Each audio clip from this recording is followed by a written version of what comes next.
12 stop everything. Lumen Field just erupted with breaking news. A trade is official pending a physical.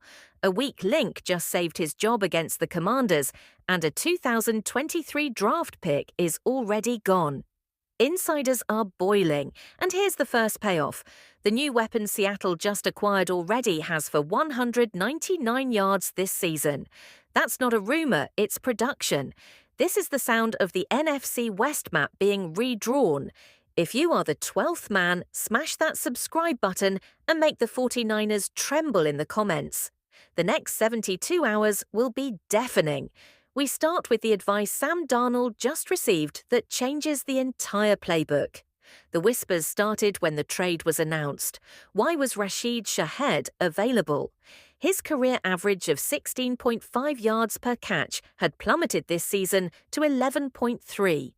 Was the 27-year-old speedster losing a step? Was it fair to blame Spencer Rattler in New Orleans? The 12s needed an answer, and they got it from the most reliable source possible, Derek Carr.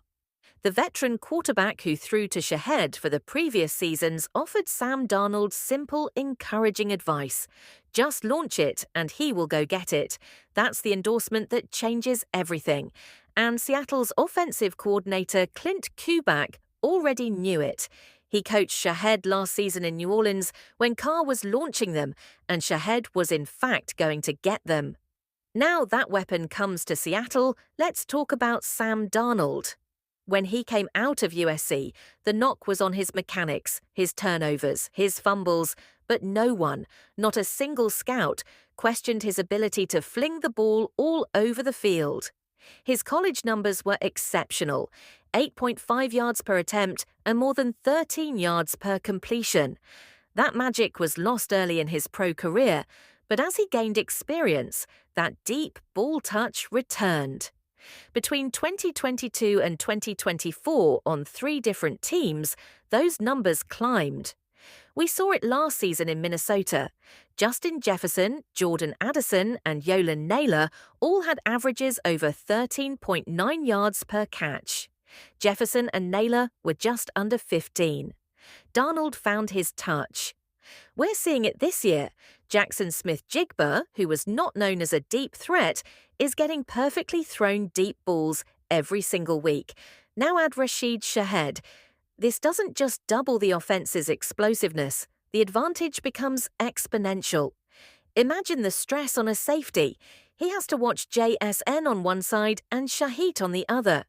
That presence forces defenses into 2 deep shells. And what happens when they play too deep? The run game becomes lethal. Clint Kubiak's run schemes are designed for this. One good block from Robbie on a linebacker and Kenneth Walker 3 is gone.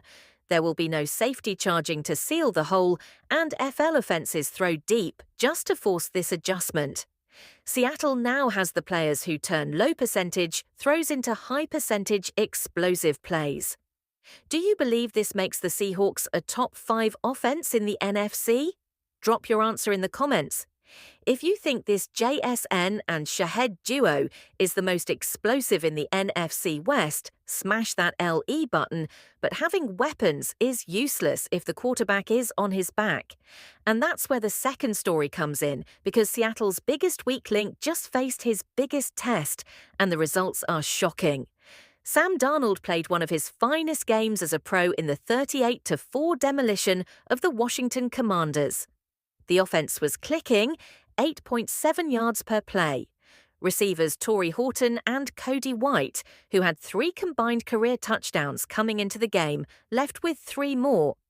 But here's the catch, the enthusiasm was muted. Why? Because the Commander defense is a disaster, right? They're a combination of injury and underperformance. Their pass defense is horrific. That's true, but there was one place they were still playing at a high level, the interior of their defensive line. Darren Payne, Javon Kinlaw, and Eddie Goldman had been stopping the run and applying pressure all year long. And that strength matched up perfectly against the developing interior of the Seahawks' offensive line, where Yolan Sundell and Gray Zabel are first-year starters. And right guard Anthony Bradford seems to be constantly on the hot seat. This was the test, and Bradford, the third-year player from LSU, stepped up and delivered his best performance of the year. He was often matched up against Payne, Washington's best defensive lineman. Bradford won almost every single battle. He was dominant in pass protection, the part of his game that was under scrutiny. On Seattle's second play, Bradford executed a perfect cut on Goldman, giving Darnold time and space. On subsequent plays, he easily handled both Payne and Johnny Newton. This extended all the way through the first touchdown drive.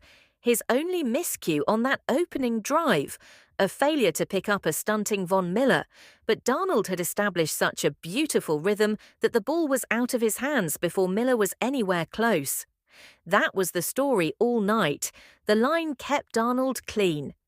In the run game, where Bradford is typically stronger, he had a decent game. One of his best blocks wasn't even a block. Leading Zach Charbon on a simple dive right, Bradford fired off the line looking for linebacker Bobby Wiener. Whether the former Seahawks great saw Bradford coming and tried to sidestep him, or whether he simply misread the play, Wagner ran straight into the wrong hole. Charbon and Bradford were untouched for 5 yards. 3 plays later, he stonewalled Payne on Torrey Horton's second touchdown. The final numbers tell the story. Darren Payne, 3 tackles, 0 sacks. The entire Commander team, 0 sacks, just 2 tackles, 4 loss. This bodes well. The Hawks have upcoming games against the blitz-happy Minnesota Vikings and Atlanta Falcons, plus crucial games against the very good Los Angeles Rams D-line. They need Bradford to play like this. Do you think Bradford has finally turned the corner? Tell me. But to make room for the new offensive weapon, someone had to be the casualty. The trade for Rashid Shaheed is pending a physical, but the roster spot needed to open immediately. A new player cannot arrive until a spot is open on the 53-man roster. And on Tuesday, the league transaction wire lit up with the name. The Seahawks waive safety Jerick Reed. Reed, a 6th-round pick in the 2023 draft, has been a core special teams contributor, bouncing between the practice squad and the active roster. Over the past full seasons, he registered 18 total tackles and appeared in 5 games this year. But here is the brutal context of the NFL. Reed had just been signed from the practice squad over the weekend. Why? Because starting safety Julian Love was placed on injured reserve. Love is out for a minimum of her games, leaving Seattle dangerously thin in the secondary. Reed was the internal depth, but the front office just made a cold calculation. The timing lines up perfectly with the trade deadline push. The club is rebalancing its numbers. They are prioritizing immediate impact. They are sacrificing safety depth for offensive firepower. This move is about maximizing Shaheed. And what does Shaheed add? Elite straight line speed, instant return value, and a vertical threat who stretches the coverage. In 9 games this season, Shaheed has 4 to 4 catches for 499 yards and 2 touchdowns. That production is expected to translate immediately into Kubak's spacing-heavy scheme. His presence ripples throughout the team. On offense, he forces safeties to honor the go route, which opens intermediate windows for Jackson Smith, Jibber, and the tight ends on special teams. He's a field position weapon. The Seahawks have lacked changing how opponents punt and kick. Seattle likely hopes Reed clears waivers so he can return to the practice squad, as has happened before, but they were willing to risk losing him. Was it the right move trading depth for a playmaker while a starter is on IR? Let me know what you think of this roster gamble, because when you put all 3 moves together, a very clear picture emerges.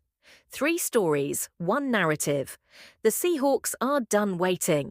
First, they add an elite vertical weapon in Rashid Shaheed, a move designed to create exponential stress on defenses and unlock the run game. Second, their biggest weak link on the offensive line, Anthony Bradford, plays the game of his life, shutting down an ALLP procure defensive lineman and proving the protection can hold. Third, the front office makes a ruthless roster move, cutting a draft pick and sacrificing safety depth just days after their starter. Julian Love went to IR all to make room for that new weapon. This is not a team hoping to compete. This is a team arming for a war. This is a direct message to the San Francisco 49ers. The 12s are not rebuilding, they are reloading. When you combine an emerging deep ball from Sam Darnold, the exponential threat of JSN and Shaheed, and an offensive line that just proved it can neutralize a strong interior pass rush, you get an offense that can score from anywhere on the field. The upcoming games against the blitz-happy Vikings and the ferocious Rams defensive line just got much more interesting. Seattle didn't just pass the test against Washington, they evolved. The entire identity of this offense changed in 48 hours. Now, I need to hear from the 12s one. Smash that Lee button if you believe Seattle now has the most dangerous wide receiver duo in the entire NFC West. TWWO. Drop a comment with your honest prediction with Shaheed on the field and the O-line improving. Where does this offense rank in the NFC top 10, top 5-3? You must subscribe to this channel. We are tracking the 49ers' response to this move, and the next update will break down the film. But listen closely, don't leave. Here is the double cliffhanger. Julian Love is on injured reserve for at least 4 games. Jerick Redu is now on waivers.